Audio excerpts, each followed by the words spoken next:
Hi, I'm Paul Caravelli, and here's a good way to display your chips and dips for a shower. The key to any display is having multiple levels from top to bottom to have different contrasting colors, complementary colors, variations of dips. I have a pistachio covered cheese ball.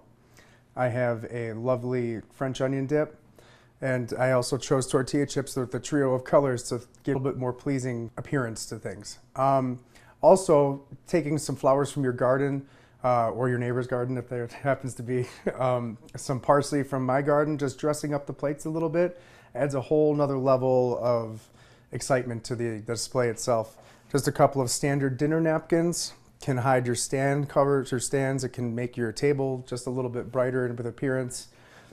And that's pretty much all you have to do to pull off a nice party.